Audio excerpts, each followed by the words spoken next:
கர்த்தருக்கு ஸ்தோத்திரம். ஜூலை 1. கிறிஸ்துவுக்குள் பிரியமானவர்களே, அனுதினமும் தேவனோடு.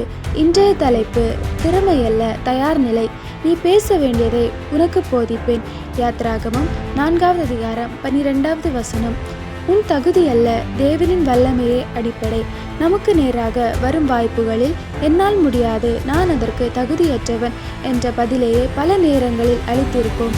தேவனே அந்த வாய்ப்பை தருகிறார் என்பதை நாம் புரிந்து கொள்ளாமல் போயிருக்கலாம். ஆனால் தேவன் மோசேயிடம் சொன்ன அதே வார்த்தைகளை இன்று நம்மிடமும் சொல்லுகிறார். ஓ, உன் வாயோடு நான் இருப்பேன், நீ பேச வேண்டியதை உனக்கு போதிப்பேன். சிருஷ்டிகரிடம் நம் நம்பிக்கை. மோசேயைப் போல் நீங்களும் நான் திக்குவாயன், மந்த நாவுள்ளவன் என்று சொல்லுகிறீர்களா? தேவன் உங்களிடம் இன்னொரு மிகப்பெரிய கேள்வியை முன்வைக்கிறார். மனிதனுக்கு வாயை உண்டாக்கினவர் யார்? வார்த்தைகளை வடிவமைத்தவர் யார்? எனவே நீங்கள் உங்கள் திறமையின் மீது நம்பிக்கை வைக்க தேவையில்லை.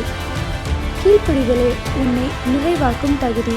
உலகம் பார்ப்பது தகுதியை அல்ல, தயார் நிலையை. இந்த உலகம் கேட்பதோ தகுதி, ஆனால் தேவன் கேட்பதோ உங்கள் தயார் நிலை. தேவன் உங்கள் தகுதியை பார்க்கவில்லை, நீங்கள் தயாராக இருக்கிறீர்களா என்றுதான் பார்க்கிறார். பலவீனர்களை பலப்படுத்தவே தேவனுடைய வல்லமை. ஆனால் ஆதலால் பலவீனமான உங்களை அவர் தெரிந்து கொண்டார். தேவன் உங்களுக்கு அந்த பொறுப்பை பெரிதாகவோ கடினமாகவோ தோன்றும் போது தயங்கி நிற்காதே.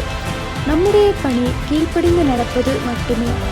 நாம் நடக்க ஆரம்பிக்கும் போது உங்கள் தகுதி பேசாவிட்டாலும் தேவன் உங்களுக்காக பேசுவார்.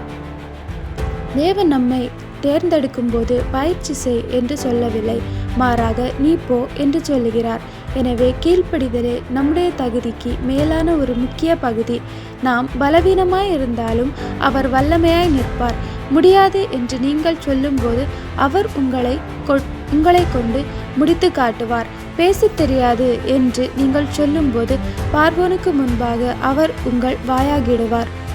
உங்கள் தகுதியின்மை அவருக்கு வல்லமையே. ஆமென்.